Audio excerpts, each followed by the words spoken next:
안녕하세요, 이준영 원장입니다. 올해도 어김없이 수능 시즌이 돌아왔습니다. 여러분 1년 동안 참 고생 많이 하셨고 진로에 대해서도 상당히 많은 고민들이 내포되어 있을 걸로 압니다. 오늘은 여러분들이 보편적으로 고민하고 있는 수능 끝난 다음에 재수를 할까 또는 유학을 할까 이런 포인트에 대해서도 한번 이야기를 나눠보는 시간 가져보면 어떨까 하고요. 고민해야 되는 포인트는 뭔지 그런 것들도 한번 상세하게 이야기를 나눠보는 시간 가지면 좋을 것 같아요. 일단 첫 번째로 우리가 재수를 할까 유학을 할까는 항상 끊이지 않는 고민이죠. 제가 매년 이제 듣는 질문이기 때문에 이 질문들에서 답변을 하는 방법들은 생각보다 패턴들이 좀 정해져 있는 것 같습니다. 일단은 유학을 갈 거냐 재수를 할 거냐의 가장 중요한 것들은 내가 이 전공을 가지고 공부를 하는 효용 가치가 실제로 국내에서 공부를 하는 게 더 이득인지 또는 해외에 나가서 공부를 하는 게 더 이득인지를 냉정하게 따져보는 거죠. 실제로 요즘 우리나라 같으면 성균관대학교나 서울대학교 같은 곳에 삼성전자나 하이닉스 같은 이런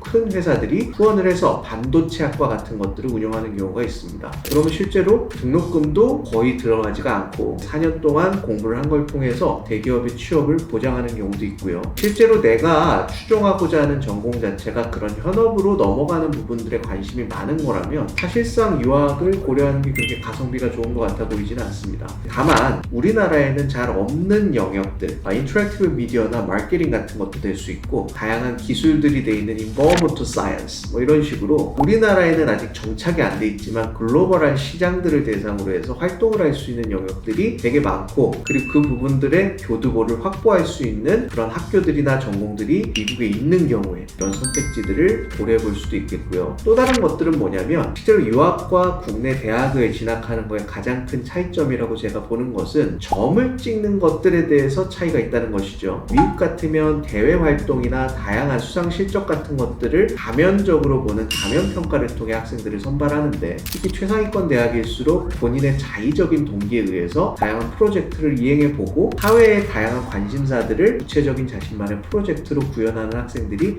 굉장히 많이 있기 때문에 대학을 다니면서도 창업을 하는 학생들이 상당히 많이 있습니다. 그러다 보니까 그런 스타트업의 팀 멤버로서도 역할을 해볼 수 있는 것이고 실제로 그 스타트업이 잘못돼서 뿔뿔이 흩어지더라도 굉장히 총명한 친구들이 모여있기 때문에 굉장히 오리지널리티가 있는 기술들 이런 것들을 다루는 좋은 회사들에 대부분 뻗쳐있는 경우가 많잖아요. 근데 이제 우리나라 같은 경우에는 그런 기술들을 빠르게 업데이트해서 우리나라에서 가성비 좋게 뽑아내는 것들이 굉장히 강점이 있는 그런 산업 구조를 갖고 있는 국가이기 때문에 거기서 내가 우리나라에 굉장히 훨씬 더 헤게모니를 쥐고 갈 수 있는 인재가 되고 싶다든지 아니면 나는 우리나라뿐만 아니라 영어권 국가들 이런 국가들에 가서 정말 자유롭게 국경 없이 활동을 하고 싶은 이런 친구들 같으면 유학을 고려해보는 것도 바람직하겠습니다. 일단은 수능 끝나면 이것부터 하세요라는 꼭지를 가지고 한번 이야기를 나눠볼게요. 수능이 끝난 다음에는 우리가 냉정하게 한번 가채점을 해볼 수가 있겠죠. 그러면 이제 합격할 수 있는 대학의 범주가 있을 거고 그와 같은 기준점에서 본인이 진짜로 해외를 나가야 되는 학생들이 스스로가 좀 판단을 할 수 있는 가장 기본적인 부분들이 있을 겁니다. 근데 가장 중요한 게 미국 입시는 생각보다 까다롭습니다. 그래서 신입학으로 수능을 보자마자 좋은 대학을 가는 것들은 거의 불가능에 가깝다고 볼 수가 있거든요. 그래서 반드시 전문가의 상담을 통해서 본인의 현재 있는 학업 성취도에서 어떤 스텝을 밟아서 적어도 50위권 이내 대학으로 진학을 할 수 있는지에 대한 로드맵을 조언을 받는 것들이 되게 필요합니다. 실제로 수능으로 대학을 지원할 수 있는 곳들은 50위권 이내 대학들이 거의 전무한 게 현실이거든요. 뉴욕 주립대의 가장 플래그십으로 랭킹이 높은 대학이 버팔로 아니면 스토니브룩 같은 곳들도 수능으로 지원은 할 수 있지만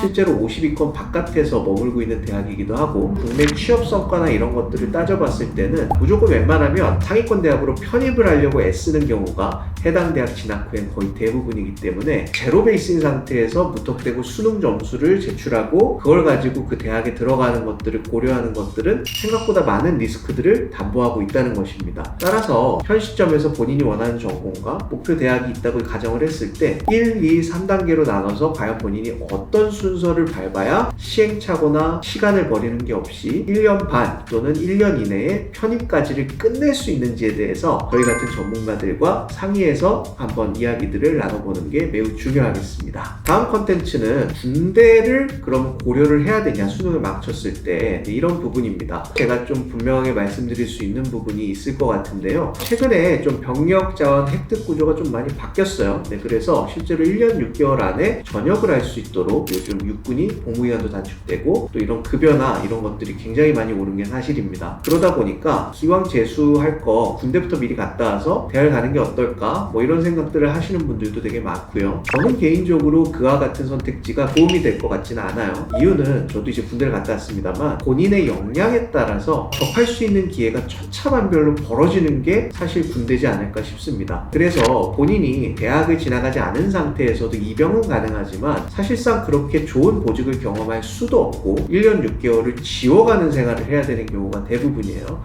보통은 일과 시간이 끝나고 오후 6시부터 오후 9시 사이 하루에 한 3시간 정도밖에 개인 정비를 할 수 있는 시간이 주어지지가 않는데 그 3시간 동안 공부를 해서 수능을 다시 준비하고 이런 것들을 하기보다는 제 생각에는 어느 정도 대학까지가 확정이 된 상태에서 본인의 고유한 역량을 군 생활에서도 더 발전시키는 방식으로 전략을 짜는 게 좀 바람직하다고 봅니다. 보통은 이제 우리가 육군훈련소 같은 훈련소에 가게 되면 생지부라는 걸 쓰게 됩니다. 그래서 본인의 대학, 본인의 사회 경험 이런 디테일한 부분들을 다 작성을 하게 되어 있고 그 내용을 기반으로 해서 이 사람의 인사 카드가 다 기록이 되는 것이죠. 처음에 훈련소 배치가 잘못돼서 그냥 일반 보병으로 배치가 됐다고 하더라도 본인의 그 자력에 어떤 훅이 있거나 뭔가 차별화된 포인트가 있으면 통역을 할 수도 있고 행정으로 빠질 수도 있고 정말 많은 부분으로 실질적인 자신의 커리어에서 도움이 될 법한 경험을 할 수 있는 기회가 생각보다 많은 게 군대라고 말씀을 드리고 싶어요.